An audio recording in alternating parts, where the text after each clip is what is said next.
A poor girl finds a billionaire trapped inside a burning car. He screams, "Please, don't let me die here." She tries to save him, but what happens changes her life forever. People never looked down. They hurried along, eyes glued to their phones or the horizon, never noticing the small figure moving among them. To the world, Josie didn't exist. She was just a shadow gliding along the grimy sidewalks of the city. Josie didn't mind. Being invisible had its advantages. The sky still held the last rays of the sun when she arrived at the alley behind the Italian restaurant. It was her favorite spot on Tuesdays.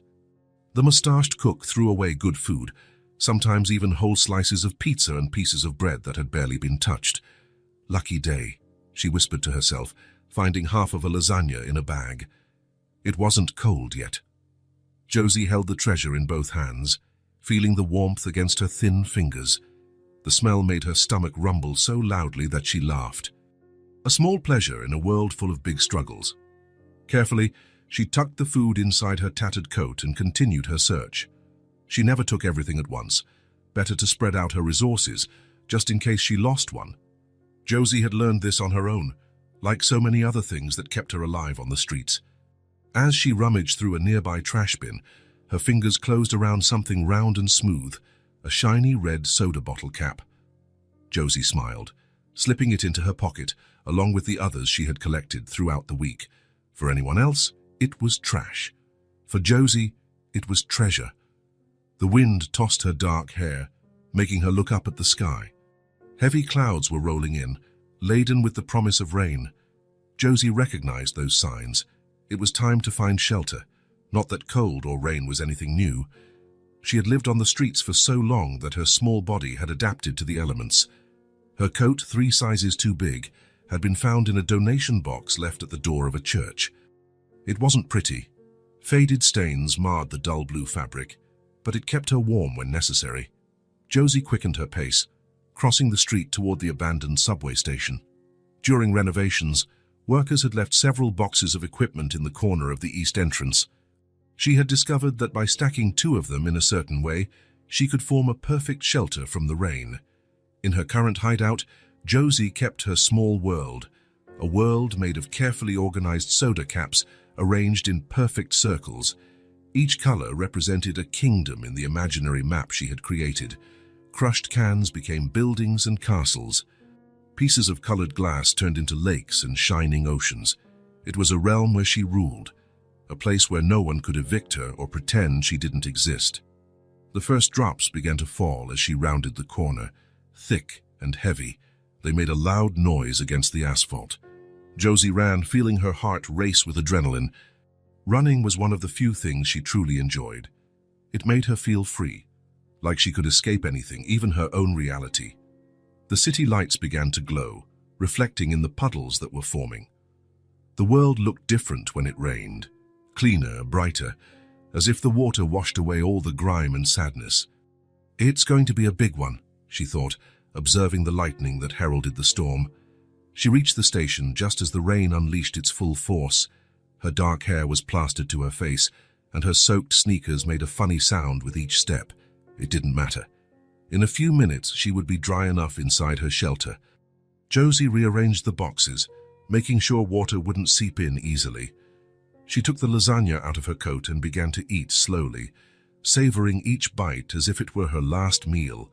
Food was one of the few things she could still fully enjoy, maybe because she never knew when the next meal would come.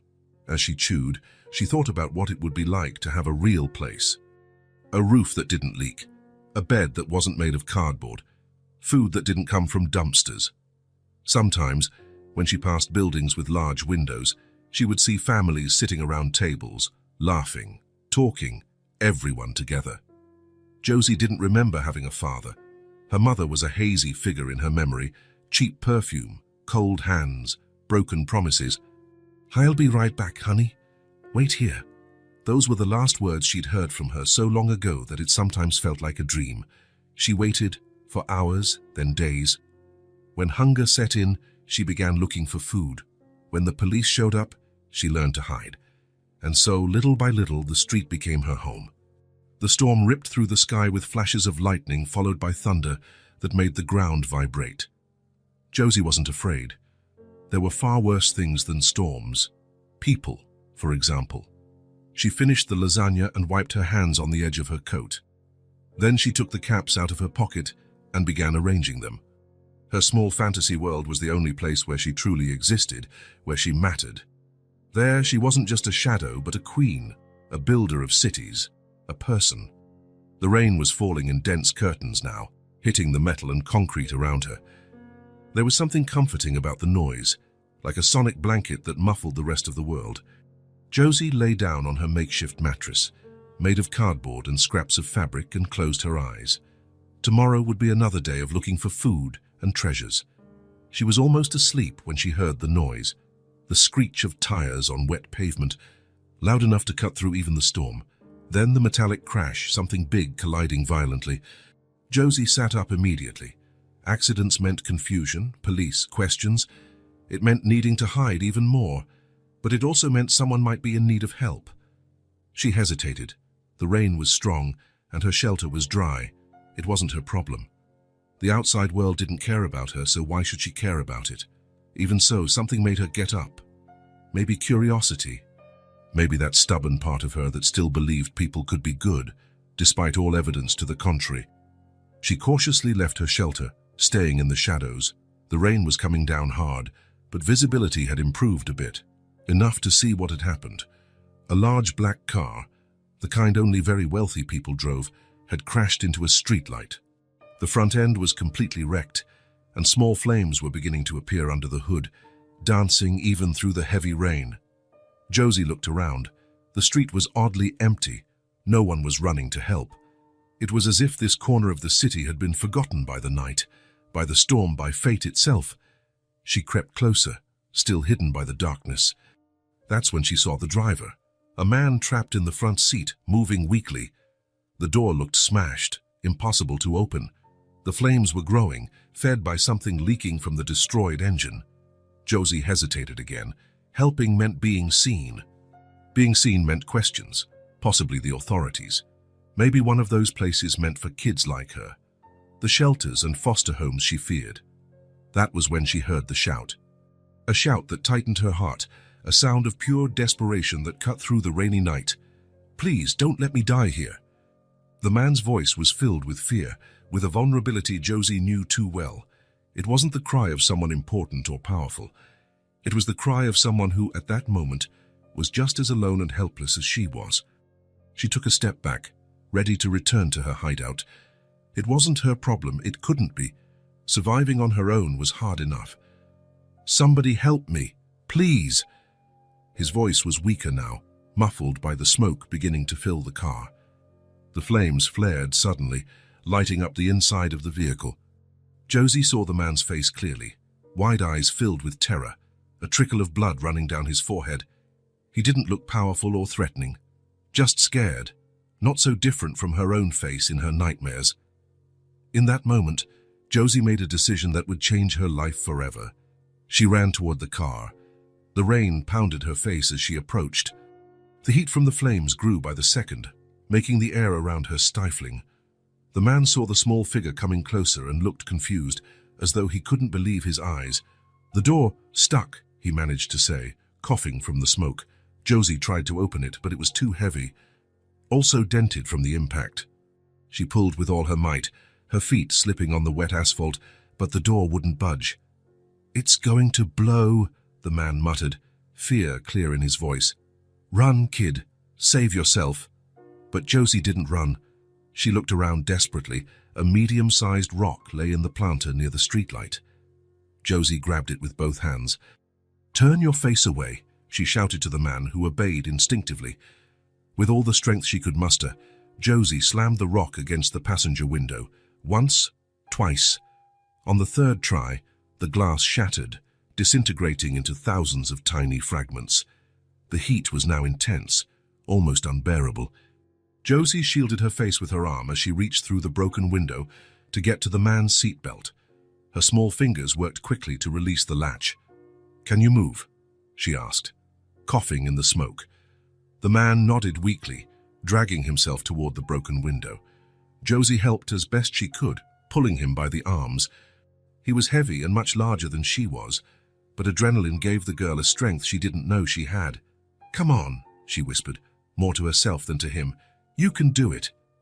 With one last effort, they made it. The man tumbled out of the car, rolling onto the wet sidewalk. Josie pulled him farther away from the vehicle, her small hands gripping the expensive fabric of his jacket.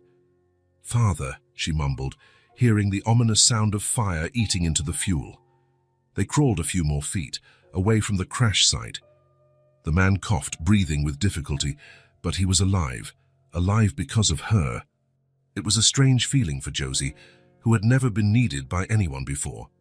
The car exploded behind them, not like in the movies, with a huge fireball, but with a series of pops and bigger flames that completely engulfed the vehicle. Even from a distance, she felt the heat against her back. The man lay on the sidewalk, gasping for air. Blood dripped from a cut on his head, mixing with the rainwater that washed over his face. His eyes, however, were open and focused on Josie. "You," he began, his voice weak but clear. "You saved me." Josie didn't answer. She was already regretting having helped. People meant complications, meant questions, meant having to explain things she preferred to hide. What's your name?" the man asked, fighting to stay conscious. She hesitated. Giving her name was dangerous. A name meant identity. Identity meant being found, and being found was the last thing she wanted. But something in the man's eyes made her answer. It wasn't the pitying look some adults gave her when they saw her rummaging through trash, nor the look of disgust or fear. It was gratitude. "Josie," she finally replied, her voice almost a whisper amid the rain and flames. The man gave a faint smile. "Thank you, Josie," he said, before his eyes began to close, consciousness slipping away like sand through fingers. In the distance, the sirens. Someone had finally noticed the crash and called for help. The sounds were getting closer, cutting through the night like sharp knives. Josie looked at the unconscious man, then at the red and blue lights starting to appear at the far end of the street. She decided she had done enough. In seconds, she'd be surrounded by police, paramedics, people asking questions she didn't want to answer. "Goodbye," she murmured. Though she knew he couldn't hear her, the sirens were closer now. Josie took one last look at the man. His black suit was torn and dirty, but it still screamed money. He would be fine. People like him were always fine. They had money, power, people who cared. By the time the first ambulance turned the corner, Josie had already vanished into the shadows, invisible again as she'd always been.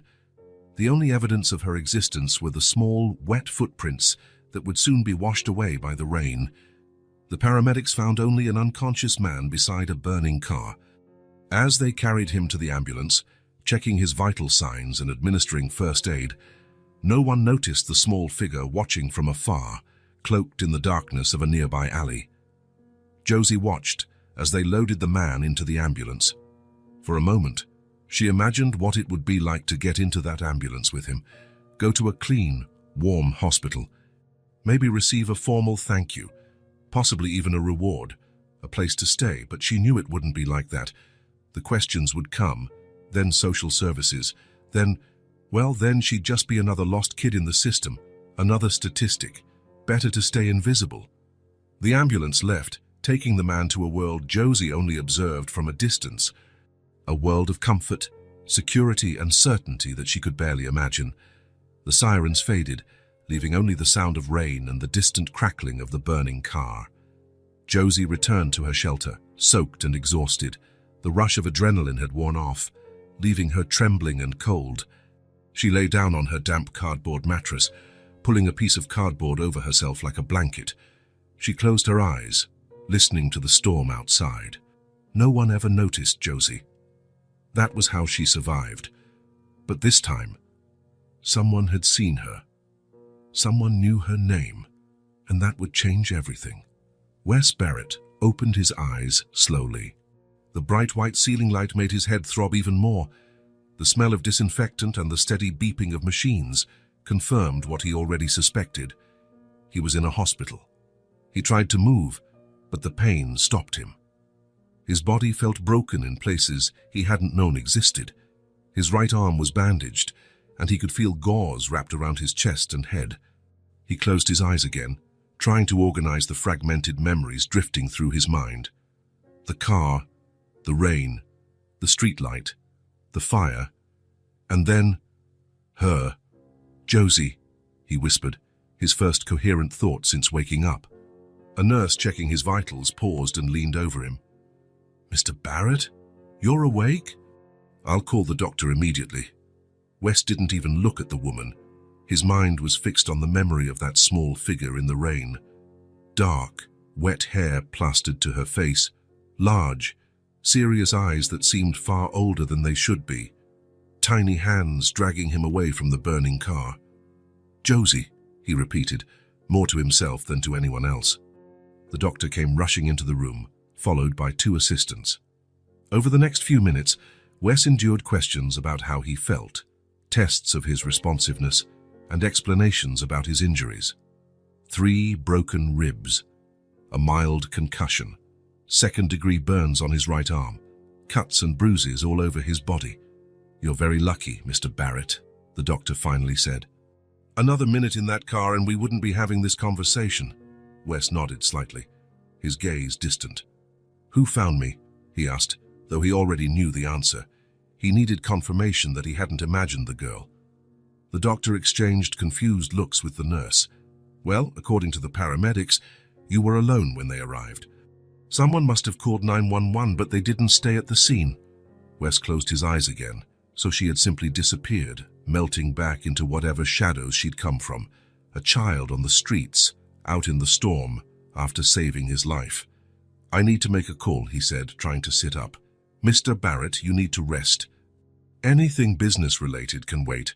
Now." Wes's voice wasn't loud, but it carried the weight of someone used to being obeyed. The doctor hesitated, then nodded reluctantly. "Just a few minutes." Once he was alone, Wes picked up the phone and dialed a number that very few people knew. "Grant," he said when the call was answered. "I need you." 3 days passed before Wes had the strength to leave his bed for more than a few minutes. The doctors insisted he stay in the hospital for at least another week, but he knew his own body. More importantly, he knew his mind, and his mind couldn't rest. Every time he closed his eyes, he saw her face. Josie. The girl who appeared out of nowhere and disappeared in the same way, leaving only her name and a debt Wes didn't know how to repay. On the afternoon of the 4th day, Grant Riker walked into the hospital room, tall, broad-shouldered, and grey-haired. The ex-military man carried a discreet folder under his arm. His usually impassive face showed a slight frown upon seeing the state of his employer, and Wes liked to think, friend. "You look awful," Grant said, sitting in the chair next to the bed. "Always honest," Wes replied with a faint smile. "What did you find out?" Grant placed the folder on the bedside table and opened it, revealing photos and documents. "Nothing good," he began, his tone professional. "The crash wasn't an accident. Someone tampered with your car's brakes." Wes nodded slowly. Somehow, he'd expected that. "There's more," Grant continued, showing an enlarged photo of the car's door mechanism. "The locks were modified. At the moment of impact, they jammed automatically. Whoever did this didn't just want you to crash. They wanted to make sure you were trapped inside when the fire started." Wes felt a chill run down his spine. If not for Josie, he would have burned alive, unable to escape. "Suspects?" Grant pulled another photo from the folder. A middle-aged man with carefully combed hair and an impeccable suit. "Richard Linley. Your former partner has plenty of motive. After you kicked him out of the company last year over that embezzlement scandal, he publicly swore you'd regret it." Wes took the photo, studying the face of the man he'd considered a friend for almost a decade. Even after the theft, even after the threats, he never imagined Richard would go that far. "Do we have solid proof?" "We're getting there. I found out he hired a mechanic with a criminal past. We're tracing the payments." Wes handed the photo back, his gaze drifting to the hospital window, looking out at the city below. "Keep investigating," he said finally, "but keep it all quiet for now." Grant frowned, puzzled. "You don't want to hand him over to the police?" "Not yet. I have another priority at the moment." Wes turned to Grant, his gaze suddenly intense. "I need you to find someone. A girl named Josie, a street kid, probably 6 to 8 years old, dark hair, brown eyes."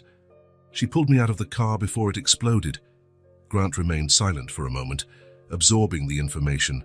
"A street kid. Saved you. She broke the window with a rock. Dragged me out." Wes touched his bandaged chest unconsciously, as if her name were inscribed there. "I need to find her, Grant. The city's huge, Wes. Thousands of homeless people, many of them kids. It could be like looking for a needle in a haystack." "You've found harder things before." Grant nodded slowly. "I'll need a more detailed description, anything that might help." Wes closed his eyes, trying to recall every detail of that rainy night. She was alone, wore old clothes way too big, seemed adapted to street life.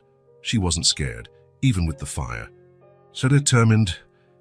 He paused, remembering her small voice. She didn't say much, but when she told me her name, it sounded like she was revealing a secret. Grant jotted down notes in a small notebook. "I'll start today," he said, getting up. "But, Wes, the city isn't kind to homeless kids. If we find her, what do you plan to do?" Wes looked at his own hands, the scratches and cuts still healing, hands that would be cold and lifeless if not for a girl the world had forgotten. "Help her," he answered simply, "in whatever way she needs." Grant nodded and left the room, leaving Wes alone with his thoughts. Outside, the city continued its frenetic rhythm, thousands of lives following their paths without ever intersecting. Somewhere among the tall buildings and dark alleys, a girl named Josie remained invisible to everyone, but not to Wes Barrett. To him, she was the most important person in the world. 3 days had passed since that stormy night. Josie continued her routine on the streets as if nothing had happened, as if she hadn't saved a man's life, as if the name Josie hadn't escaped her lips and entered the world of the visible. Life in the shadows went on. That morning, the sky was clear, with no sign of the storm that had drenched the city days before. Josie woke up early, as she always did. Sleeping too long meant missing the best chances to find food, moments when bakeries threw out yesterday's bread, or when grocery stores separated slightly bruised fruit. Her stomach growled as she walked along the sidewalk, staying close to the building walls. Years on the streets had taught her the art of being invisible. It wasn't just about hiding, but about moving in such a way that people's eyes simply slid past her, as though she were just another piece of urban scenery. "Good morning, young lady." Josie froze at the sound of the voice. It was the man from the corner newsstand, an older gentleman with white hair who always greeted her. He was one of the few people who actually saw her. "Want an apple? It's left over from my snack." She hesitated, then cautiously approached. She took the fruit with a quick motion, without speaking. "You're welcome," the man said with a gentle smile, already used to the girl's silence. Josie bit into the apple as she walked away.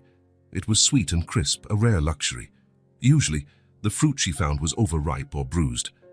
As she ate, her eyes landed on the newspapers displayed at the stand. Normally, she paid them no mind. News belonged to the world of the visible, not hers. But today, something caught her eye. A headline in bold letters: "Billionaire escapes death in mysterious accident." Below, a photograph of the destroyed car she knew all too well. The same vehicle she had pulled that man from on that stormy night.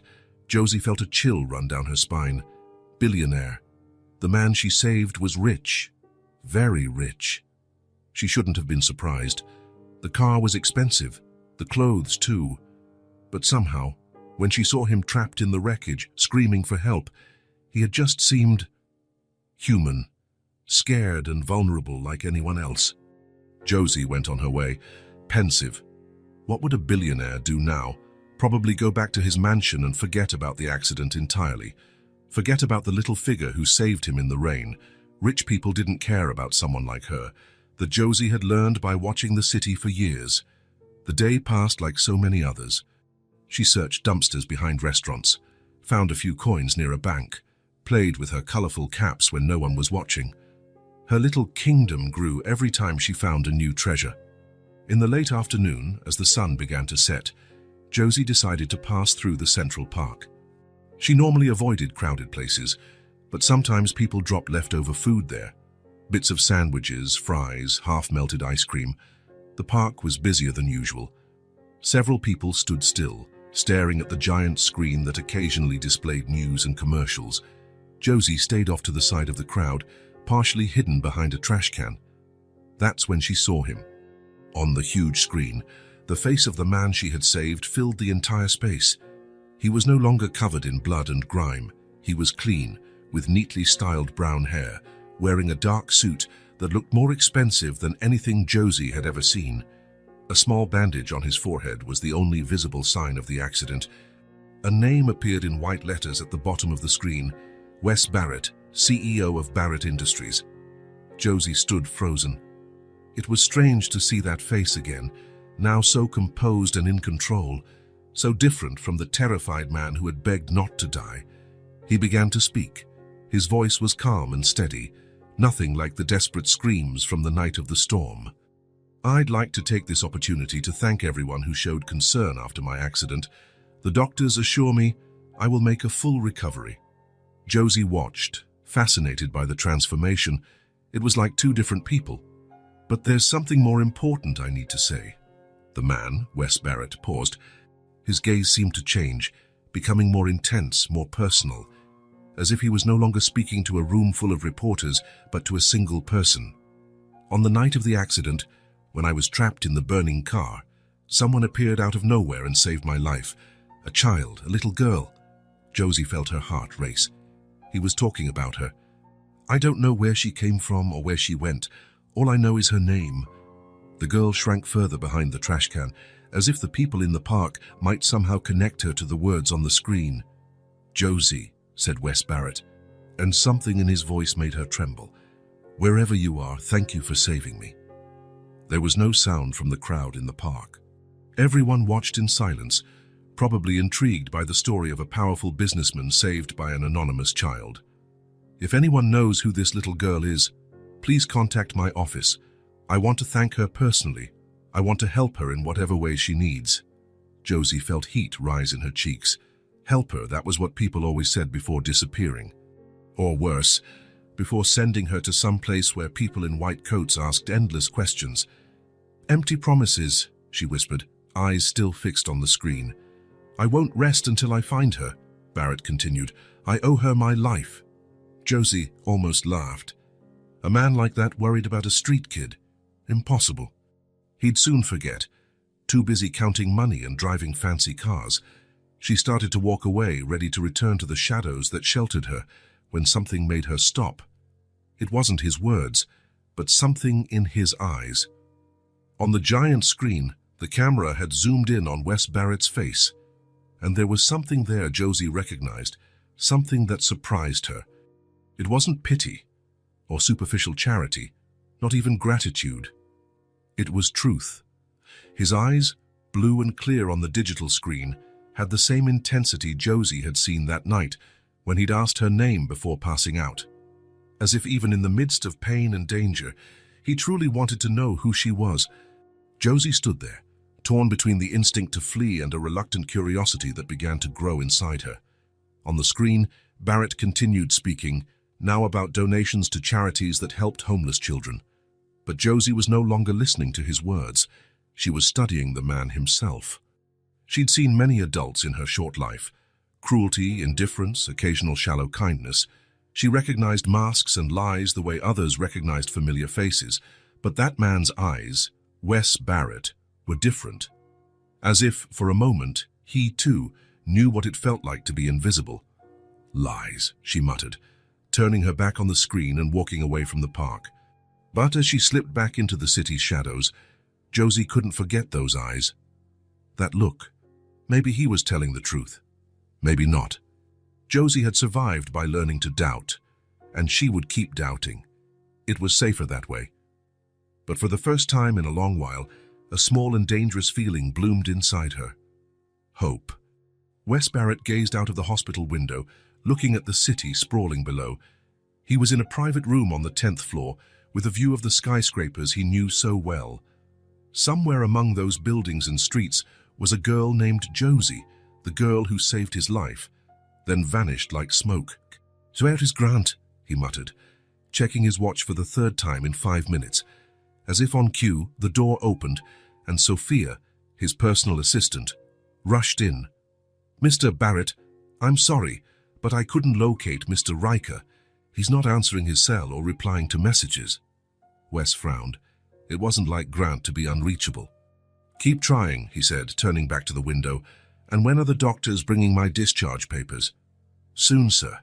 They still think you should stay a few more days." Wes shook his head. He didn't have time for that, not when he needed to find Josie. The door opened again, and this time it was Grant Riker himself who entered the room. Tall and grey at the temples, his face lined from years of experience, the ex-police officer and now Wes's head of security wore a serious expression. "Where were you?" Wes asked bluntly. "Working," Grant replied simply. He glanced at Sophia. "Could you give us a moment?" The assistant left, closing the door quietly behind her. Grant approached the hospital bed. "How are you feeling?" "Tired of lying down. I need to get out of here, Grant. I need to find her." "The girl." "Josie," Wes confirmed. "She saved my life, risked her own for a total stranger, and now she's out there, alone." Grant studied his boss carefully. He'd known Wes Barrett for 15 years, ever since saving him from a kidnapping in Colombia. In that time, he'd watched the young businessman become one of the richest and most powerful men in the country, but he'd never seen him so affected by something or someone. "What exactly do you want me to do?" he asked, though he already knew the answer. Wes took something from the bedside table, a red soda cap. "Find her. Use any resources you need." "She's small, dark-haired, probably around 6 or 7 years old. She was alone the night of the accident. This cap fell out of her pocket when she dragged me from the car." Grant picked up the small metal piece, examining it closely. "A street kid," he said, more to himself than to Wes. "I need to find her, Grant. I owe her my life." The investigator tucked the cap into his pocket. "I'll start immediately. I'll need details, everything you remember about her, about the exact location of the accident." Wes nodded, and for a few minutes he described what little he could recall from that stormy night. The small figure appearing in the darkness, the rock breaking the window, the tiny hands pulling him away from the flames. "Find her," he repeated, as Grant headed for the door. "No matter how long it takes." 3 days had passed since Grant began his search. The city was vast, with thousands of people living on the streets, many of them children. Finding one specific girl was like looking for a needle in a haystack. But Grant Riker thrived on challenges. He started exactly where Wes had told him, the crash site. The marks were still visible, bits of glass on the sidewalk, tire tracks on the asphalt, the bent streetlight. Nearby, an old subway station closed for renovations. Grant knew the streets well and, more importantly, knew the people who truly saw what went on there. He started casting his net, a series of seemingly casual conversations with those most people ignored. "I'm looking for a small girl, dark hair. She lives around here," he explained to the owner of a nearby newsstand. The man scratched his beard, thinking, "There is a girl who comes by sometimes. She never talks, but she always looks at the newspapers from a distance and like she wants to read the headlines." "Does she collect anything?" "Bottle caps, maybe?" Grant asked, discreetly showing the red cap. "Now that you mention it, yes. She picks up any caps customers drop. Always really quiet, that kid." It was a start. Grant continued investigating, talking to local shopkeepers, doormen, custodians, invisible people who saw far more than one might think. Gradually, a pattern emerged. Several merchants in the area mentioned the same child, a quiet girl who showed up regularly, always alone, often collecting small items others considered trash. "She comes here every Tuesday and Thursday," said an employee at a local diner. "She never asks for anything, you know, but sometimes I leave a sandwich accidentally outside when I see her." By the third day, Grant had mapped several places the girl frequented. All were within walking distance of the abandoned subway station. His instincts told him that was probably Josie's home, a closed, relatively safe place, sheltered from the rain. He sat on a bench across the street, pretending to read a newspaper while watching the east entrance of the station. The plywood barriers blocking public access had gaps, big enough for a child but not for an adult. On the third hour of his stakeout, his patience paid off. A small figure emerged from a gap in the barriers, glancing cautiously in both directions before darting across the street. It had to be her. Dark, messy hair, clothes far too big for her skinny frame, moving with quick, quiet steps that made her almost invisible to passers-by. Grant resisted the urge to approach her immediately. Instead, he decided to observe her routine for a few more days. He discovered that she left every morning, searched specific dumpsters, visited certain spots where kind shopkeepers seemed to know her, and always returned to the station before nightfall. Most fascinating was how she moved through the city, not exactly hiding, but existing in a layer of reality most people simply didn't notice. It was a skill developed out of necessity, and Grant felt a mix of admiration and sadness as he watched her. On the afternoon of the fourth day, he decided it was time to act. He watched her enter the station around 5 o'clock and waited. 30 minutes later, he approached the same entrance. For him, the small gap between the barriers was too narrow. He circled the building and found a back entrance used by construction workers, secured only by a chain and padlock. For someone with his training, it posed no challenge. In under a minute, Grant was inside the abandoned station. The place was dark and quiet, with rays of light coming through a few broken windows high above. The air smelled of damp concrete and rusty metal. He moved silently, ears alert for any sound. Then he heard it, a soft clinking sound, like something light being placed on a hard surface. Then another clink and another. He followed the sound to the old boarding platform. He stopped in the shadows, observing the scene before him. In a relatively clean area, lit by a narrow beam of sunlight from a broken window, sat Josie. She was completely absorbed in something Grant couldn't see clearly from where he stood. He quietly shifted to the side for a better view, careful not to startle her. That's when he saw what she was doing. Bottle caps, dozens of them, arranged in complex patterns on the floor. Blue, red, yellow, green, forming circles, lines, and arrangements that seemed to have meaning only for her. The girl moved the pieces carefully, sometimes whispering words to herself, as if narrating a story. Grant stood there, transfixed. There was something extraordinary in the concentration of that small child organizing her world of colorful caps.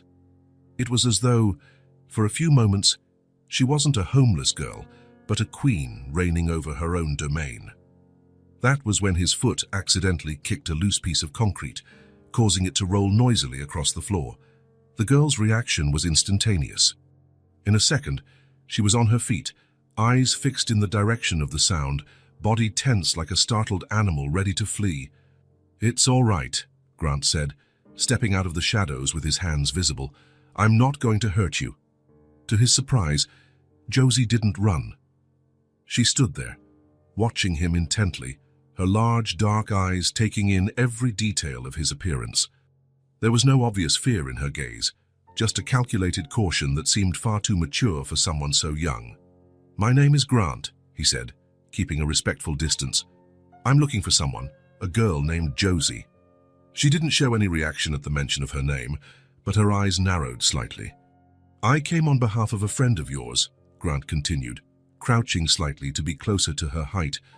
"A man you helped on a rainy night, when there was fire." Something flickered across the girl's face, recognition quickly suppressed. "He wants to thank you," Grant said, slowly pulling out the red bottle cap from his pocket.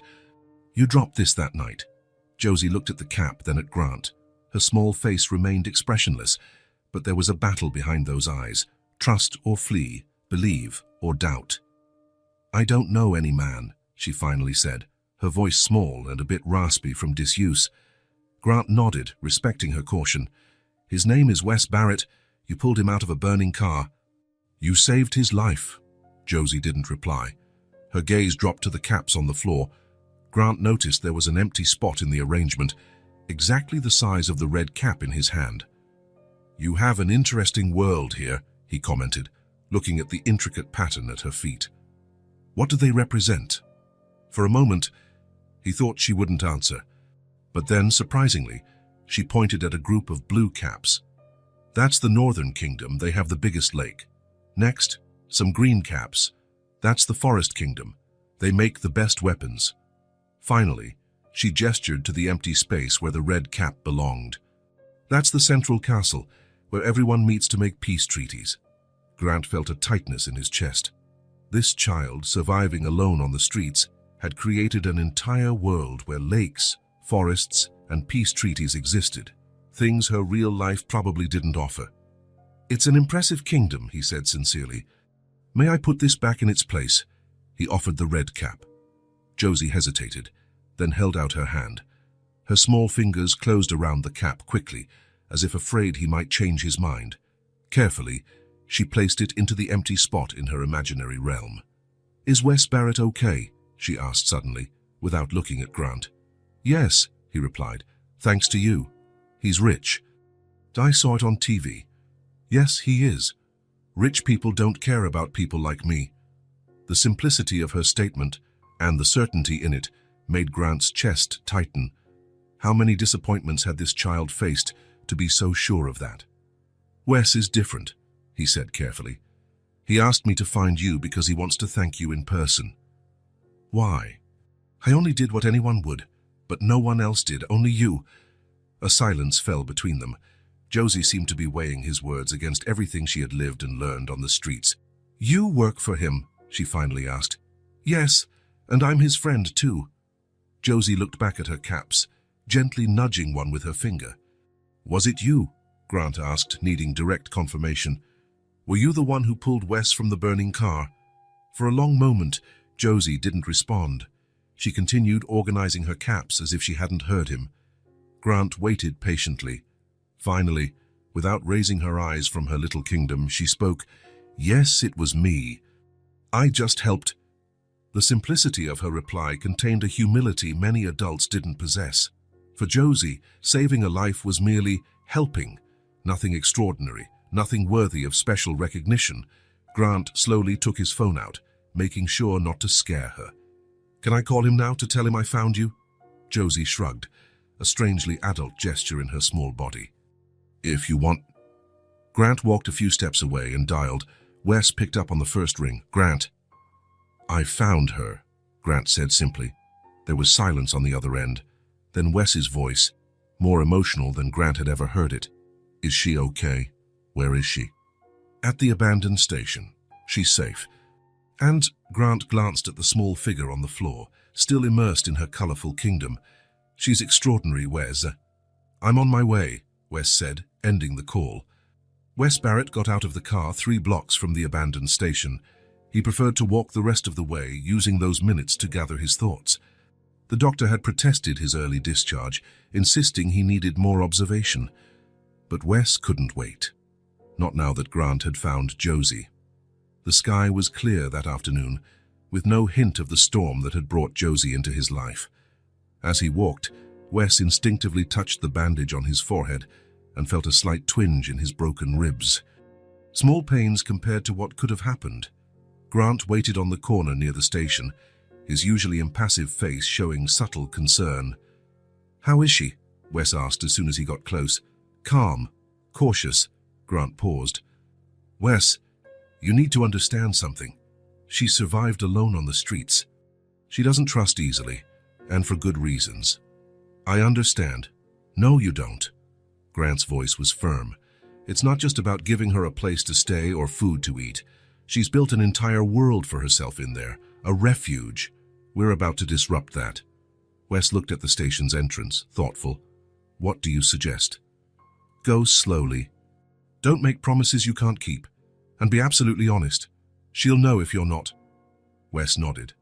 He was used to tough negotiations, to boardrooms where billions were at stake. But suddenly, he felt completely unprepared to meet a 6-year-old girl. Grant led him to the back entrance. "I'll wait out here," he said, unlocking the chain. "She trusts you more than she trusts me. After all, you're the one she saved." Wes entered the station alone. The contrast between the bright sun outside and the dim interior made him blink a few times. The place smelled of damp concrete and rusted metal. His footsteps echoed softly as he walked down the main corridor. "Josie," he called, keeping his voice low so as not to startle her. He followed Grant's directions toward the old platform. As he approached, he noticed a faint beam of light entering through a broken window high above. That's when he saw her. Sitting on the cold concrete, surrounded by colorful bottle caps arranged in complex patterns, was Josie. She seemed even smaller than Wes remembered from the night of the accident. Her dark hair was messy, and her clothes, an oversized coat and faded pants, swallowed her thin frame. Wes stopped a few feet away, not wanting to invade her space. "Hello, Josie," he said gently. She lifted her head, and their eyes met. Even in the dim light, Wes recognized those eyes immediately. Large, dark, with an intensity not typical of a child so young. The same eyes that had met his on that stormy night, while she pulled him from the flames. "You're the man from TV," Josie said, her voice small and slightly hoarse. "Yes, my name is Wes." He took a careful step forward. "Your friend Grant said I could come in." "He's not my friend," she corrected quickly. "We just talked." Wes nodded, accepting the distinction. "May I sit down?" Josie shrugged, a gesture he interpreted as permission. He lowered himself onto the floor, keeping a respectful distance. His ribs complained, but he ignored the pain. For a moment, they were silent. Wes observed the intricate arrangement of caps in front of him, impressed by its precision. "Did you make all this?" he asked. Josie nodded, looking at her creation with a mixture of pride and protectiveness. "They're the 5 kingdoms," she explained simply. "It's amazing," Wes said, genuinely meaning it. There was something deeply moving about how this child had created an entire world from what others would consider trash. Another silence settled between them. Wes knew he had to proceed carefully. This wasn't a corporate deal where he could control the situation with well-chosen words or calculated offers. "Josie," he finally began, "I want to thank you. You saved my life that night," the girl continued, looking at her caps. "Anyone would have done the same. But they didn't. Only you." Wes paused. "May I ask you something? Where are your parents?" Josie's face grew even more guarded, a shadow passing through her eyes. "I don't have a dad," she replied curtly. "And your mom?" Josie picked up a blue cap, turning it over in her fingers before answering. "My mom left me, said she'd be right back. She never came." The plainness of her statement, without pity or drama, hit Wes like a punch. How many nights had this child waited for someone who never returned? How long until she realized she was completely alone? "How long ago?" he asked softly. Josie shrugged again. "Lots of moons." Wes understood she probably couldn't measure time accurately. It might have been months or years. "And where do you live?" "Besides here." "Different places. Depends on the rain, on the cold." She lifted her eyes to him, a touch of defiance. "I can take care of myself." "I'm sure you can," Wes replied sincerely. "You're very smart and brave, braver than many adults I know." Something in the compliment seemed to catch Josie off guard. Perhaps she wasn't used to being recognized for her abilities, only judged for her circumstances. Wes glanced around the cold, damp space she called home. A few boxes were stacked in one corner, forming a kind of shelter. A piece of cardboard covered with old fabric served as a bed. Nearby, a torn backpack held what he guessed were all her worldly possessions. Something inside him broke. This child had risked her own safety to save him, and here she was, alone, sleeping on the cold floor of an abandoned station. "Josie," he said carefully, "you saved my life, and you don't deserve to live like this." The girl looked at him with distrust. She'd likely heard empty promises before. Wes took a deep breath and made a decision that would change the course of both their lives. "I have a big house with an empty room. There's hot food, clean water, and a safe place to sleep." He paused, choosing his words carefully. "Would you like to come with me?" Josie frowned, confused and cautious. "Forever?" The question caught Wes off guard. He hadn't thought that far ahead. He was acting on instinct, which was rare for a man who usually calculated every business move. "For as long as you want," he answered honestly. "If you don't like it, you can leave, I promise." Josie looked at her small kingdom of caps, then at the torn backpack in the corner. Can I bring my things? Of course. Anything you want.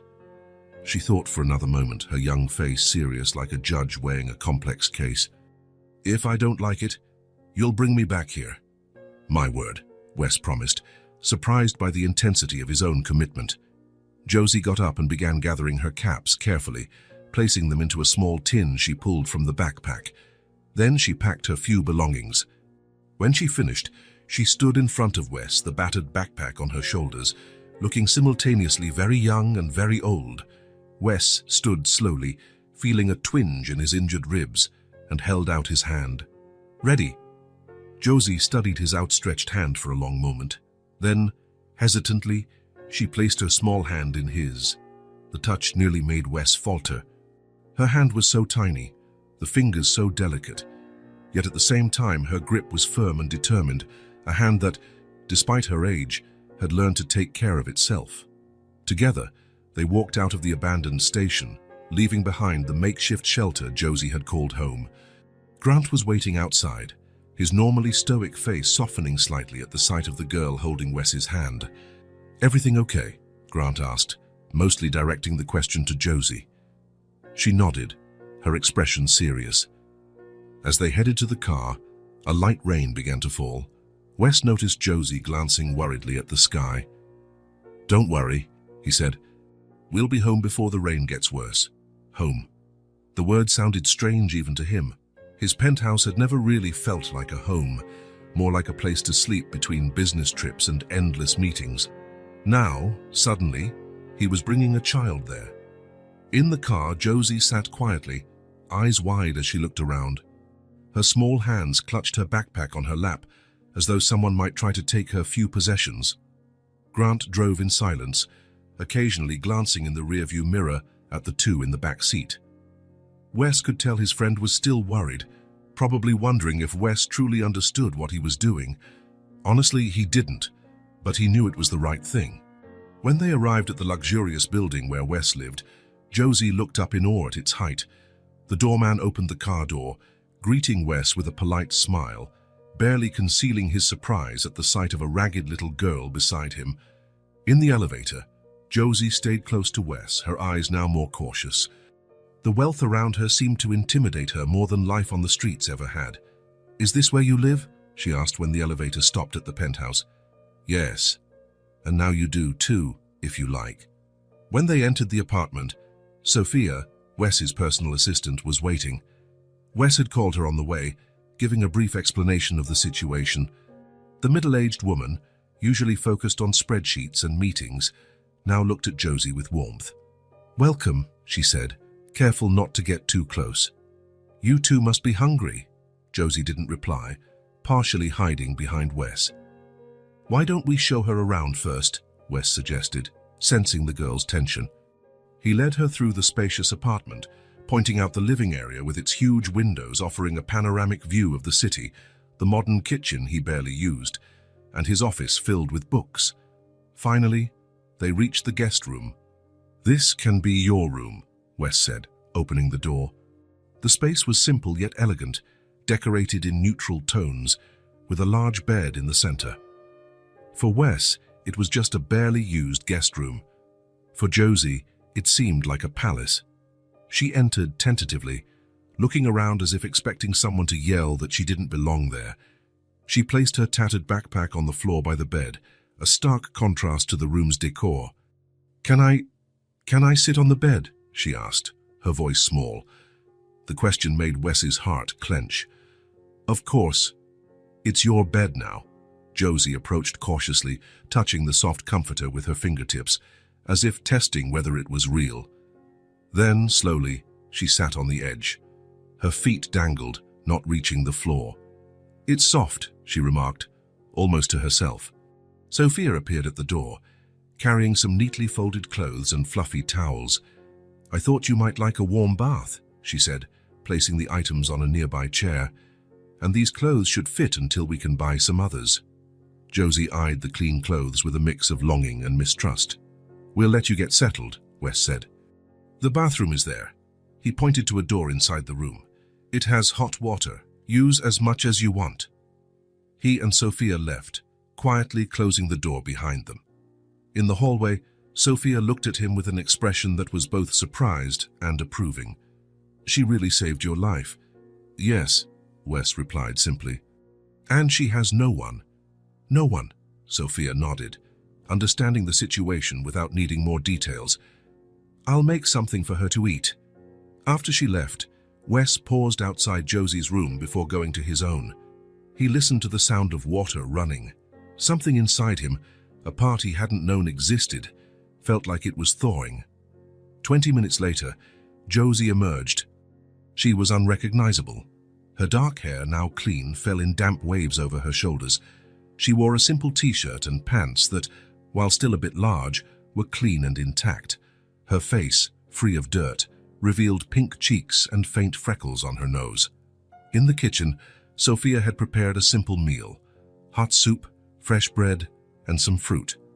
Wes watched as Josie sat at the table timidly, her eyes wide at the sight of the food. "Go ahead and eat," he said gently. "There's more if you want it." Josie ate slowly and carefully, as if each spoonful was too precious to waste.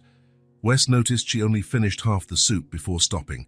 "Aren't you hungry anymore?" he asked.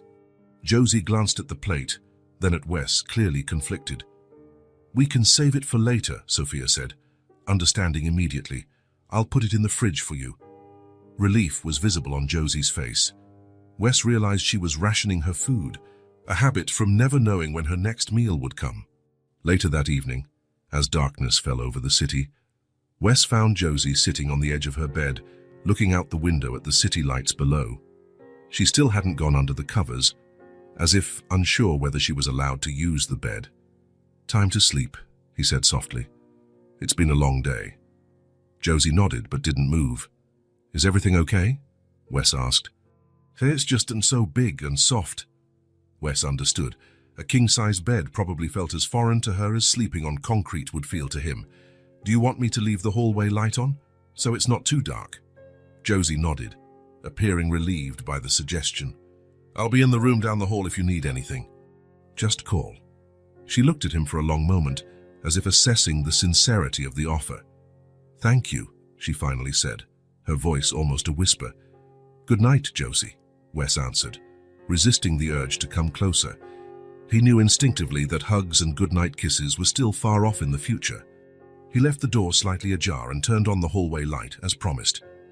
On his way to his own room, he stopped briefly to speak with Sophia, who was getting ready to leave. "Do you think I did the right thing?" he asked, keeping his voice low so Josie wouldn't hear. Sophia, who had known him for years, offered a gentle smile. "I think you both needed this, Mr. Barrett." After she left, Wes stopped by Josie's room before retiring. He peeked through the gap in the door and saw that she had finally slipped under the blankets. She lay in the middle of the huge bed, appearing incredibly small between the white sheets. What surprised him was what he saw next to her. On the pillow, carefully arranged, were her colorful caps, organized in the same intricate pattern he'd seen in the station. Her little kingdom, rebuilt in new territory. Wes smiled to himself. Josie didn't fully trust him yet. Perhaps she never would. But she was trying. She was watching. She was giving this new life a chance. For now, that was enough. 3 weeks had passed since Josie arrived at Wes's penthouse. 3 weeks of adjustments, discoveries, and daily small victories. Her world, once limited to alleys and dumpsters, now included her own bedroom, regular meals, and the constant presence of Wes and Sophia. At first, Josie slept on the floor beside the bed, wrapped in a blanket. Wes found her that way every morning, but never commented. He simply smiled and wished her good morning. On the 7th night, she finally slept in the bed, a small step, but significant. Food was also a delicate issue. Josie continued hiding pieces of bread and fruit under her pillow, preparing for the days of scarcity her mind still feared. Sophia noticed, changed the sheets, washed everything, and never said a word. Gradually, those hidden stashes of food became fewer. On that sunny Saturday morning, Wes was on the balcony drinking coffee and answering emails. He had drastically reduced his workload in recent weeks, delegating as much as possible to be around Josie. It was a radical change for a man who used to work 16-hour days. Josie appeared silently, as she always did. Despite the comfort of her new home, she still moved like a shadow, a habit hard to break after so long on the streets. "Good morning," Wes said, smiling at her. "Did you sleep well?" She nodded, sitting in the chair next to him. She was wearing a blue t-shirt and shorts, new clothes Sophia had bought. Her dark hair, now clean and shiny, was tied in a simple braid Sophia had taught her. "There's orange juice in the fridge," Wes offered. "Want me to get it for you?" "I'll get it," Josie replied, standing up. Another small victory. During the first weeks, she rarely served herself, as if afraid to take something without permission. Wes watched as she went to the kitchen, opened the fridge, and carefully poured herself some juice. Her movements were still precise, no wasted motion, a leftover survival tactic from the streets. She returned with her glass and sat down again. "What do you want to do today?" Wes asked.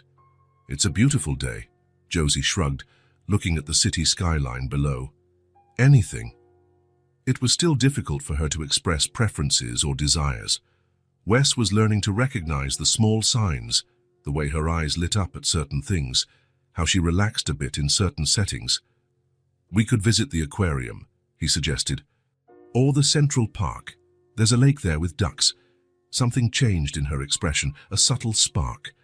"Ducks. Yes, we can bring bread to feed them, if you like." Josie nodded, trying to hide her excitement. But Wes noticed. He was learning to read her subtle expressions, her silent language developed for survival. As they finished breakfast, Sophia arrived with some documents Wes needed to sign.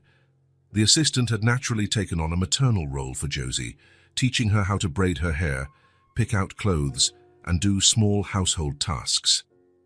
"Good morning, Sunshine," Sophia said, using the nickname she'd given Josie. The girl didn't smile, but her eyes softened, her equivalent of a warm greeting. Sophia placed the papers on the table, along with a drawing pad and a box of colored pencils. "I thought you might like these," she said casually, as if it was no big deal. Josie eyed the supplies curiously, but didn't touch them right away. Wes saw her hesitation. She was still wary of gifts, as if they might vanish at any moment.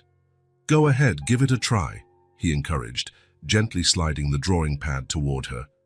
"Sophia told me you made a beautiful sketch yesterday." The day before, while Wes was in a video conference, Sophia had given Josie some pencils and paper. The girl had drawn a series of colorful circles that she later explained represented her bottle cap kingdoms. Josie finally picked up a blue pencil and began scribbling on the pad. Wes and Sophia exchanged quick looks of approval and then focused on the documents they had to review. For nearly an hour, they worked in silence while Josie drew. Occasionally, Wes glanced at her, noting her intense concentration, the tip of her tongue peeking from the corner of her mouth as she worked. When they finished reviewing the documents, Sophia said her goodbyes, promising to return the next day. "Have fun at the park," she added, smiling at Josie. Wes put the papers away and looked at Josie, who was still drawing. "May I see what you're making?" She hesitated, then moved the pad away, revealing her creation. However, she hadn't drawn on the pad. She'd used a paper napkin on the table. Wes was surprised. The drawing was simple, with childlike lines, but extremely expressive. It showed two stick figures, one tall, one small, holding hands in front of what looked like a house with a triangular roof and a chimney releasing smoke. A bright yellow sun shone in the upper corner, and colorful flowers dotted the yard. It was Wes and Josie, a house, a family. Something tightened in Wes's chest. He tried to speak, but found the words wouldn't come easily. It's lovely, Josie," he finally said. She regarded the drawing critically. "The roof is crooked." "No, it's perfect," Wes said, lightly touching the napkin. "Did you ever have a house like that? A place of your own?" Josie shook her head. "Only in my head." 3 simple words, containing a world of loss and longing. Wes felt his heart ache again. What was it like to grow up without a place to call your own? No security, no warm bed, no one waiting for you at the end of the day. Wes picked up the napkin carefully, stood, and left the balcony without explaining. Josie watched him go with a neutral expression, but her eyes followed him intently. In his office, Wes opened a drawer and took out an old leather planner. Between its pages, he kept photographs and important documents. Gently, he placed Josie's napkin drawing between the pages, smoothing it so it wouldn't crumple. When he returned to the balcony, Josie was still seated, sipping her juice, seemingly indifferent. But Wes noticed how her eyes darted to his empty hands, noting that he hadn't thrown away her drawing. He said nothing about the napkin. He didn't mention that he'd placed it among his most valuable possessions or how deeply it had touched him. Instead, he smiled and said, "Shall we get ready to see the ducks?" Their day at the park was calm and pleasant. Josie was fascinated by the ducks, though she kept a serious expression as she fed them. Wes observed how she made sure to distribute the bread evenly, including to the smaller ducks that lagged behind. Afterward, they walked around, pausing to watch a group of kids playing ball. Josie watched them with a mix of curiosity and caution. When one of the children waved, inviting her to join, she hid partially behind Wes. "You don't have to play if you don't want to," he said gently. "I don't know how," she replied, eyes still on the kids. "I could teach you another time if you want." She nodded, and they kept walking. Wes noticed how she looked at other families, parents and children holding hands, piggyback rides, laughter. A world she had only observed from the outside, like looking through a storefront window. On the way home, they stopped at an ice cream shop. Josie chose chocolate but ate only half before asking to save the rest. "We can always come back and get more," Wes explained gently. "I still want to save it," she insisted. Wes understood. Old habits were hard to break. For Josie, conserving resources was a deeply ingrained survival instinct. That evening, after dinner, they sat in the living room watching a documentary about marine animals. Josie was captivated by the colorful images of tropical fish and coral reefs. Wes made occasional comments, explaining interesting facts about the creatures. When the program ended, it was time for Josie to go to bed. This part of the routine was already well established: a bath, brushing teeth, clean pajamas, and a story read by Wes before sleep. As he tucked her in, Josie looked thoughtful, her large eyes fixed on the ceiling. "What is it?" Wes asked. "Is something bothering you?" Josie was quiet for a moment, as though gathering courage. "Do you have a family?" she asked finally. The question took Wes by surprise. In all the weeks Josie had lived with him, they'd never really talked about his past. "My parents died a long time ago," he answered honestly. "I have no siblings." "But you're rich," Josie said, frowning. "In stories, rich people always have families." Wes smiled at the childlike logic. "Real life is sometimes different from stories." "You never had kids?" "No." Wes paused, wondering how much to share. He decided on honesty. Josie deserved it. "I never had children, never got married." "Why not?" "I guess I was too busy, building companies, making money. I never stopped to build a family." Josie took this in, her face serious as she processed it. "So you're alone?" It wasn't a question, but a statement, and its simplicity hit Wes deeply. Yes, he had been alone, even when surrounded by employees, partners, acquaintances. He agreed softly. Then, after a pause, he added, "But if you want, we can be one." "A family, I mean." Josie's eyes widened, shining in the dimly lit room. For a moment, Wes worried he'd gone too far, too quickly. Perhaps she wasn't ready for such a commitment. Then Josie did something she had never done before. She sat up in bed and hugged him, her thin arms wrapped tightly around his neck with surprising strength, as though she feared he might disappear. "Thank you," she whispered against his shoulder. "No one's ever wanted me before." Wes felt overwhelming emotion rising in his throat. Gently, he hugged her back, conscious of her fragile little body in his arms. He wanted to say so many things, that she was special, that she deserved love, that he would protect her always. But words felt inadequate, so he simply held her, letting the embrace convey what words could not. When she finally pulled away, there was suspicious moisture in both their eyes. "I think I'll like having a family," Josie said, her voice small but determined. "Me too," Wes replied, adjusting the blanket around her. "Me too." He turned off the light, leaving only a small lamp on, just how Josie preferred. At the door, he turned to look at her once more. The girl was already lying down, her eyes closing as the day's fatigue caught up with her. On the nightstand beside the bed, Wes noticed she'd arranged her colorful caps in a new pattern, a perfect circle, like a sun or maybe a family. He closed the door softly and headed to his office. There, he opened the drawer and took out the planner where he'd stored Josie's drawing. He gazed at the two stick figures holding hands in front of a crooked roof house with a smoking chimney. That napkin contained more than a simple child's drawing. It was a wish, a dream, a hope, and it was a promise Wes intended to keep. A routine gradually established itself in Wes Barrett's penthouse. At 7:30, Sophia arrived and prepared breakfast. At 8 Wes emerged from his room, impeccably dressed, even on days he worked from home. Josie usually appeared a few minutes later, quiet as ever, her bare feet almost soundless on the wooden floor. On mornings, Wes had to go to the office. He explained he'd be back in the afternoon. "Sophia will stay with you," he would say, and Josie would nod, her serious face hiding any emotion. Early on, he noticed how she checked the clock constantly while he was gone, as if timing how long before he returned, testing whether he really would keep his word. He always came back. On this particular morning, Wes had an important meeting he couldn't postpone. Some big expansion project, the kind that would normally consume all his attention. But as he drove to the office, he found himself thinking more about Josie than about the numbers he'd have to present. "Are you sure you're all right?" asked Andrea, his vice president, when he got distracted for the third time during the meeting. "Perfectly," he answered, forcing himself to refocus on the discussion. When he returned to the penthouse at the end of the day, he found Sophia in the kitchen preparing dinner. "How was her day?" he asked, as he always did. "Good," Sophia replied, chopping vegetables. "We watched a documentary about the oceans. She asked a few questions about whales." She paused, "and she drew a lot today." Wes smiled. Since discovering Josie's talent for drawing, he'd encouraged it, providing quality materials, even though she still preferred napkins and scraps of paper to the expensive sketch pads he bought. "Where is she now?"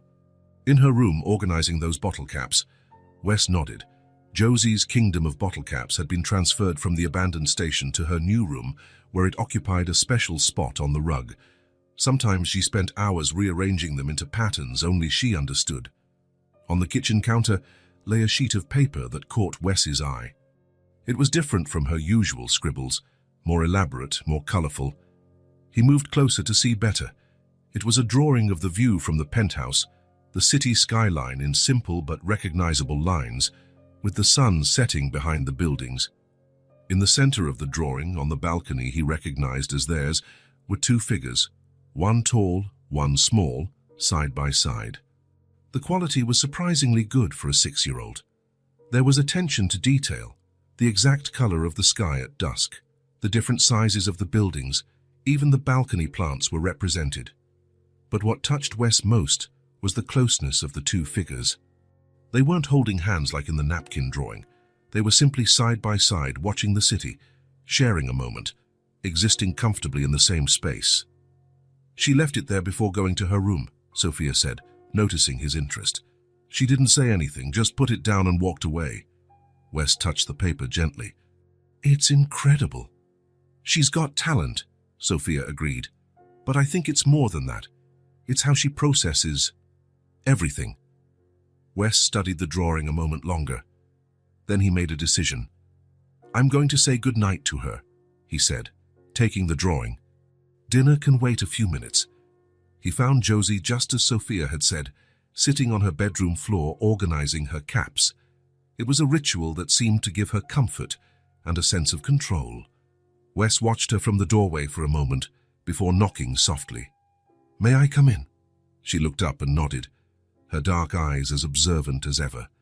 Wes entered and sat on the edge of the bed, careful not to disrupt her kingdom on the floor. "I saw your drawing," he said, holding up the paper. "It's really beautiful." Josie didn't reply, just studied the drawing in his hands with a neutral expression. "I'd like to do something special with it, if that's okay," Wes continued. "What?" she asked, curiosity overcoming her reserve. "I want to frame it. Hang it in the living room so everyone can see." Something flickered in Josie's eyes. Surprise or confusion. "Why?"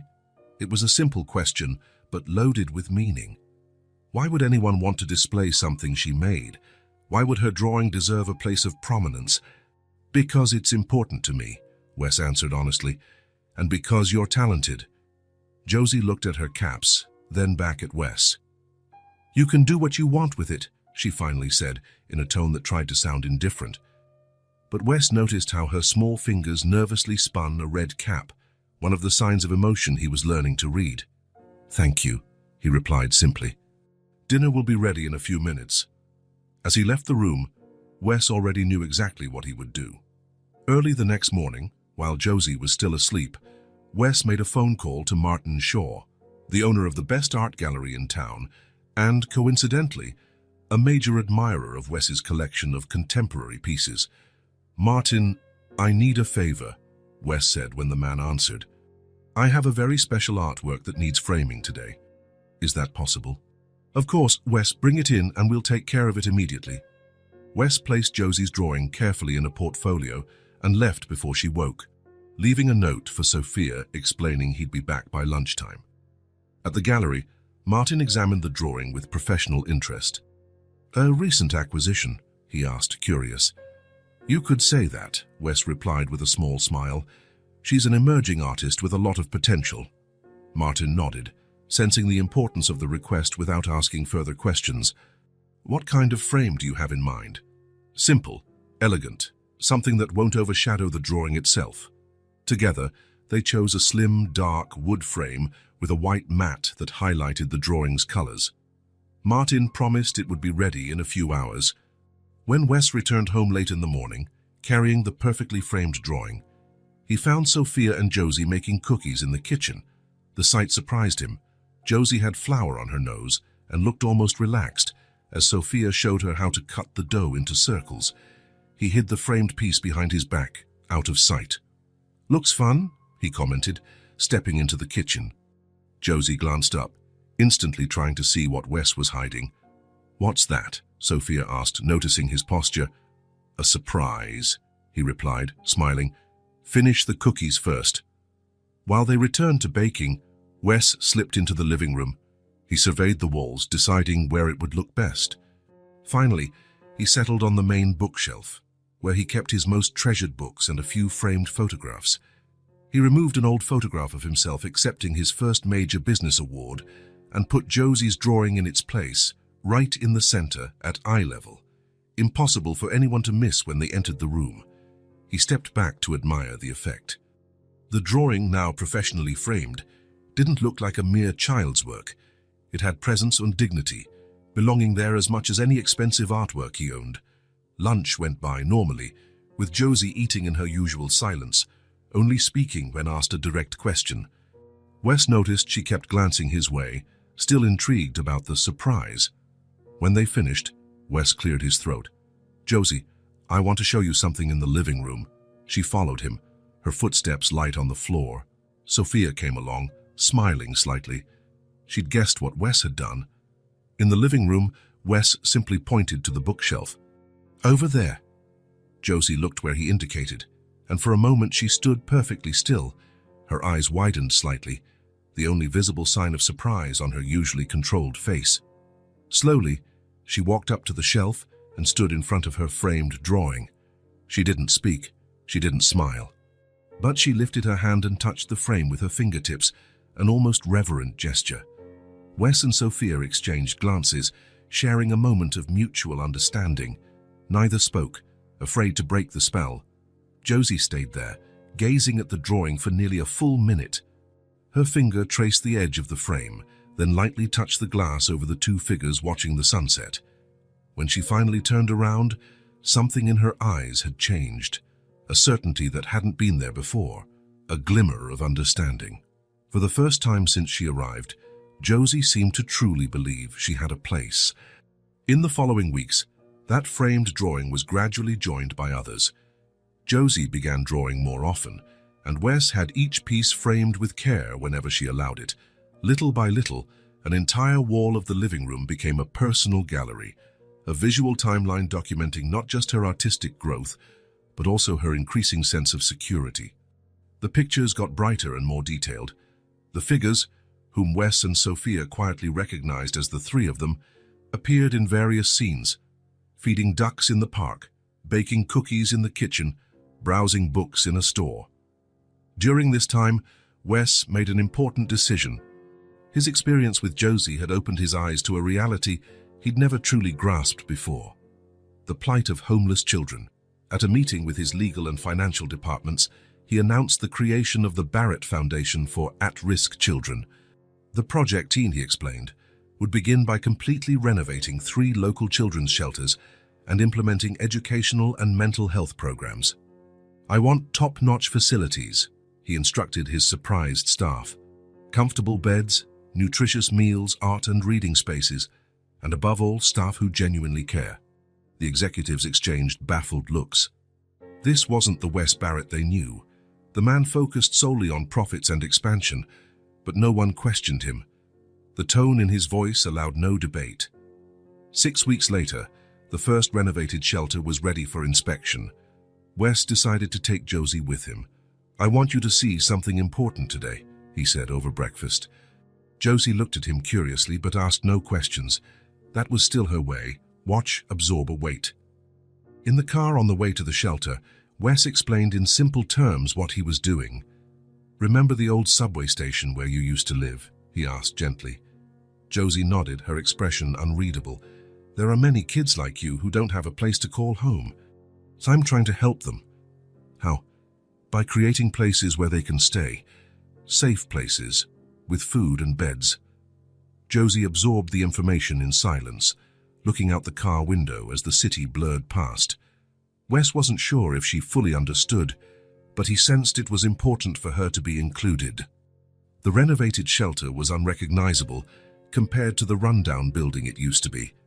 The facade was painted in bright colors, with a small garden at the entrance. Inside, everything was new: furniture, appliances, toys, books. The director, a middle-aged woman with kind eyes, greeted them warmly. "Mr. Barrett, it's an honor." "And who is this young lady?" "This is Josie," Wes replied simply, not elaborating on their relationship.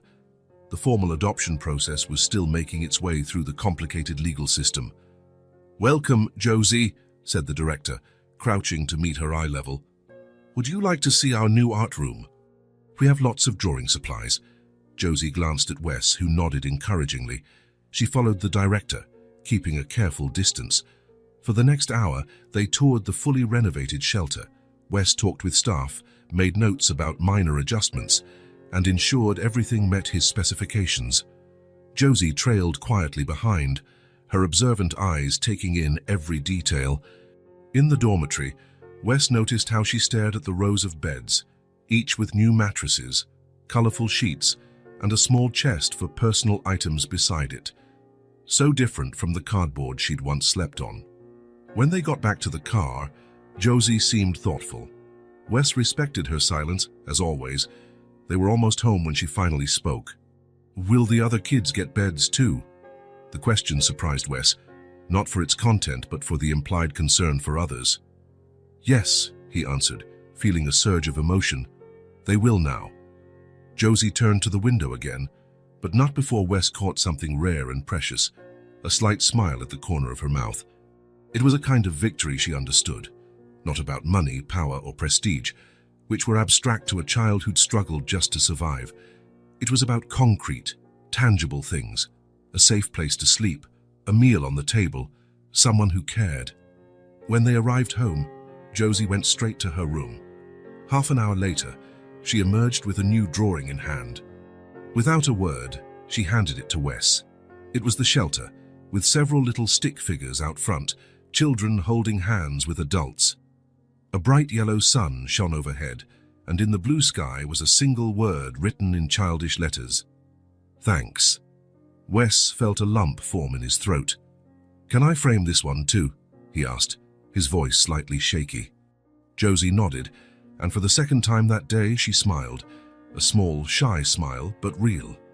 That night, after Josie went to bed, Wes stood in the living room, looking at the wall now lined with her artwork. From the simple sketch of two figures watching the sunset to the vibrant representation of children finding safety. The progression was clear. It wasn't just the art that was growing. Josie was growing too, and Wes recognized with some surprise so was he. Morning light shone in a clear blue sky, contrasting with the tense mood inside Wes Barrett's penthouse. In 3 hours, he would give his first official press conference since the accident. Journalists wanted details about the attempt on his life, his recovery, and the rumors about the little girl now living with him. Wes adjusted his tie for the third time, staring at his reflection in the mirror. The visible scars from the accident had practically faded, but he still felt an occasional twinge in his ribs when he moved too quickly, physical reminders of the night that changed everything. The intercom buzzed. Sophia answered and informed him Grant had arrived. "Send him up," Wes instructed, giving himself one last look in the mirror. Josie was in the living room, sketching in her new notebook. Over the past few weeks, she had developed a morning routine, breakfast with Wes, then drawing or reading while he worked on emails. It was a normalcy neither of them had ever imagined months ago. "Good morning, sunshine," Grant said as he walked in, using the nickname Sophia had coined and everyone had adopted.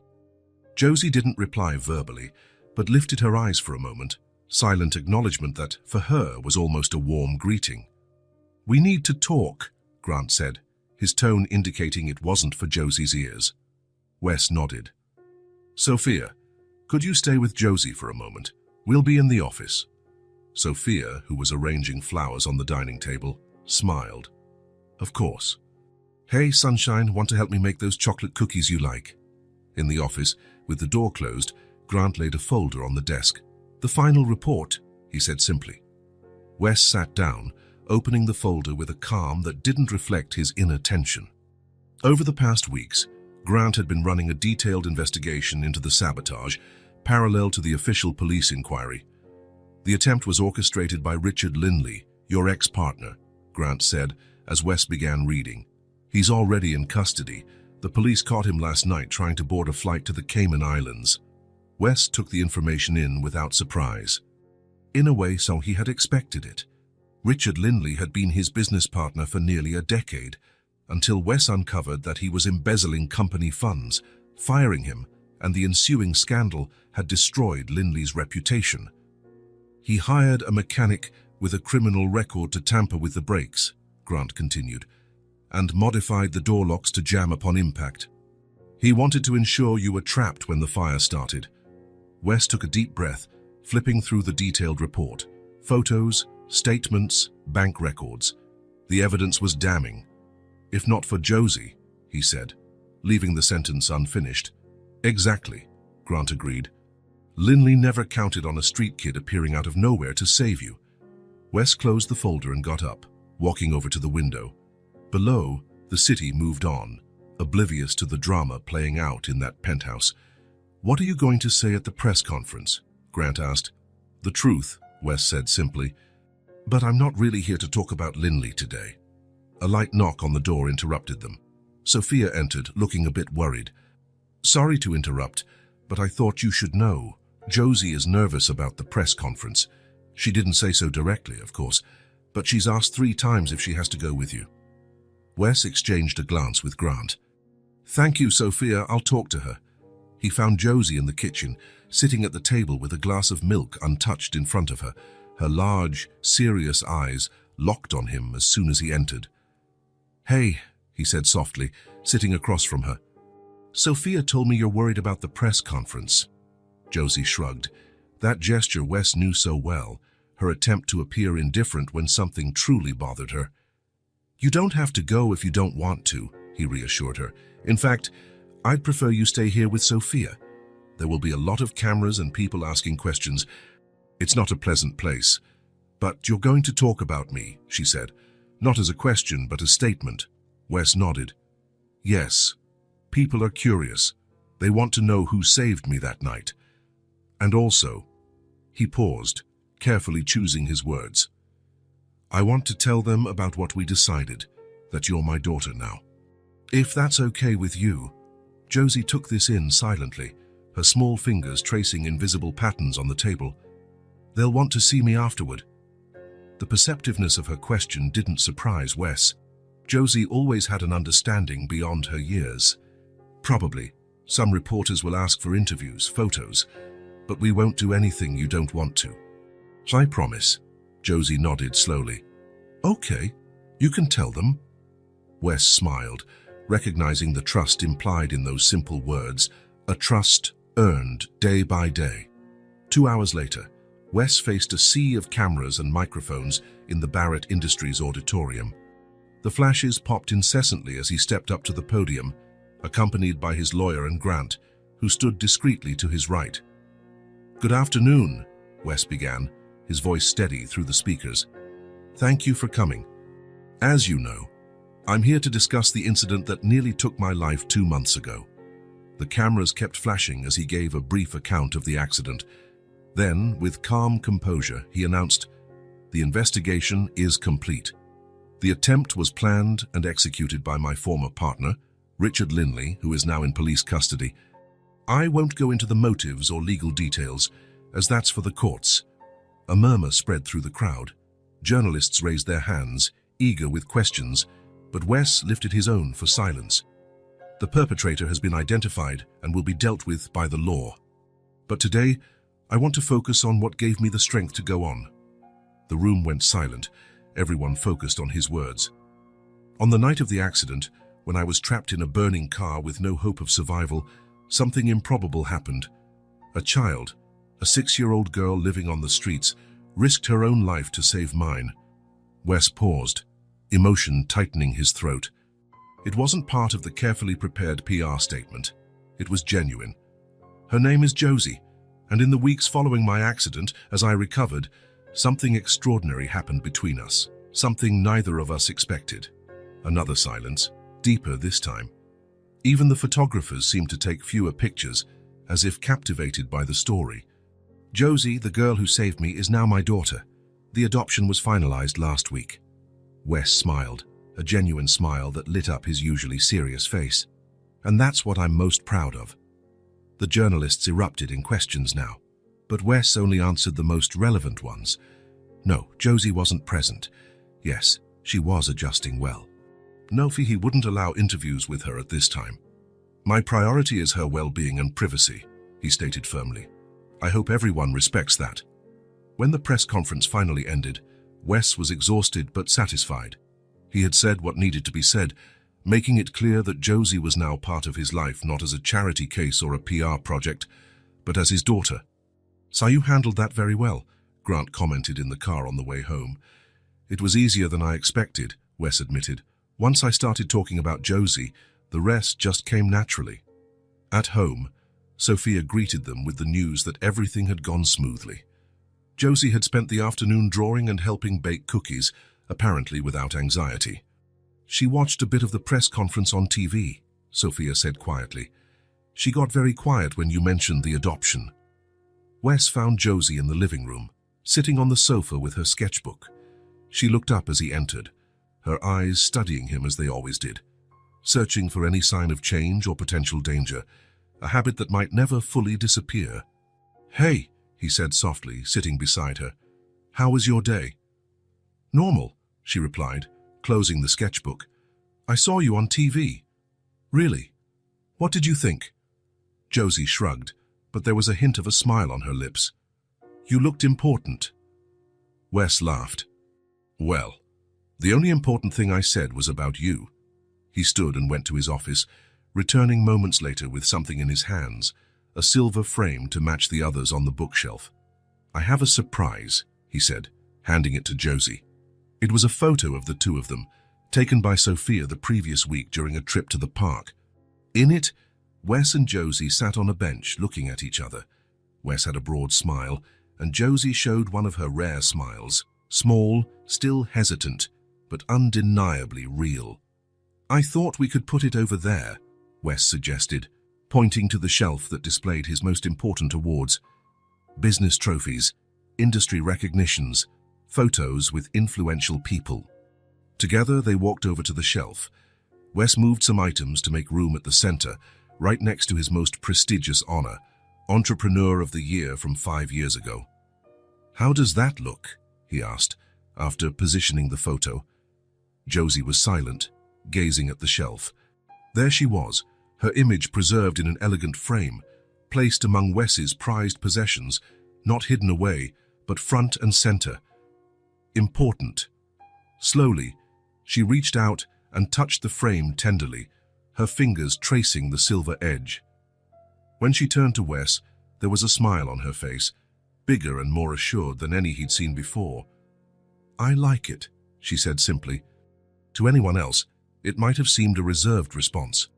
But Wes knew Josie well enough now to recognize the depth of feeling behind those simple words. It was more than approval, it was acceptance, belonging. The photo on the shelf was more than just an image, it was a statement. Josie Barrett now had a permanent place, a name, a family, a home. And for a girl who had spent her life being invisible, that meant everything. The school uniform had been waiting in the closet for 3 days, grey pleated skirt, white blouse with the Westbrook school emblem embroidered on the pocket, a navy blue cardigan for cold days, white socks carefully folded in the drawer, black shoes polished beside the bed. Wes checked everything every night, as if afraid it might vanish in his sleep. On the morning of the big day, he woke before the alarm, 5:30 a.m. He spent a few minutes staring at the ceiling, feeling a nervousness he hadn't felt since his first major business deals. Getting Josie accepted at Westbrook Academy hadn't been easy. Even with his resources and influence, there were hurdles. No previous school records, incomplete medical history, the inevitable gaps in the development of a child who had lived on the streets for years. "She's exceptionally bright," Wes had insisted during the final interview with the principal. "She just needs a chance." The principal, Mrs. Montgomery, had examined the drawings spread across her desk. Detailed urban landscapes, expressive figures, vibrant colors telling wordless stories. "I agree," she finally said, after a long evaluation. "We'll start with individual assessments, then gradually integrate her into regular classes." In the kitchen, Wes prepared breakfast with extra care: scrambled eggs, buttered toast, freshly squeezed orange juice, the kind of meal a dad would make for his daughter on her first day of school. The word still echoed strangely in his mind.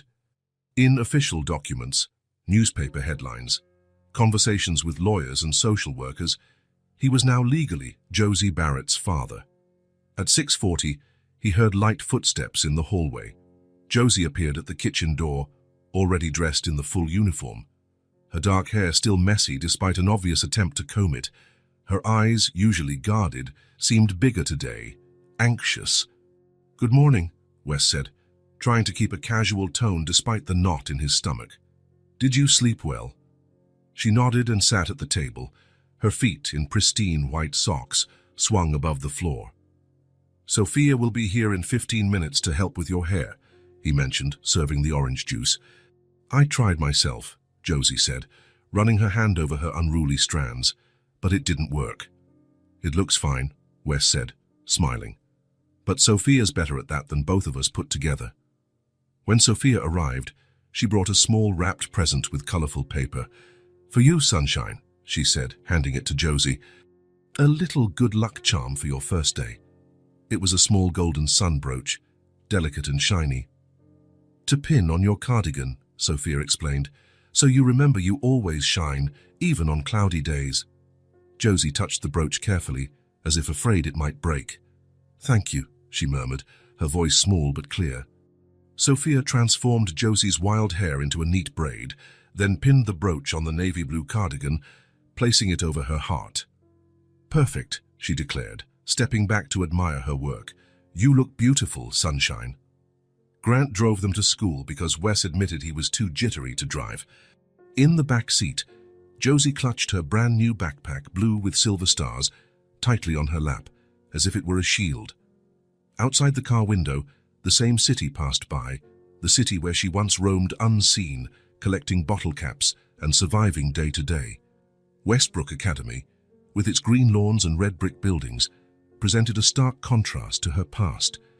Children in identical uniforms converged at the entrance, some excited, some sleepy, all clearly belonging to something bigger. Wes and Josie walked up the stone path toward the main building. Other parents watched them, some openly curious. The story of Wes Barrett and his adopted daughter had been on magazines and newspapers in recent weeks. At the entrance to the elementary wing, the teacher was waiting. A middle-aged woman with a kind smile and keen eyes. She briefly explained how the day would go. Light assessments, integration activities, nothing too overwhelming for a first day. "I'll be with her the whole time," she reassured Wes. "We'll take it step by step." The moment of goodbye had come. Wes knelt to look Josie in the eye. For a second, he saw in those dark eyes the same girl who'd found him on a stormy night, risking it all to save a stranger. "Are you ready?" he asked gently. Josie nodded, her fingers tightening around the straps of her backpack. Then, just as she was about to follow the teacher, she paused. She turned back to Wes, and for the first time she asked the only question that mattered: "Will you be here when I come out?" That question held entire worlds. It wasn't just about this day or this school. It was about trust, promises, the future. It was about all the times adults had vanished from her life before. "Always," Wes answered, his voice steady despite the emotion in his throat. "I promise." Josie studied him for another second, as if gauging the truth of that promise. Then, surprisingly, she stepped forward and hugged him.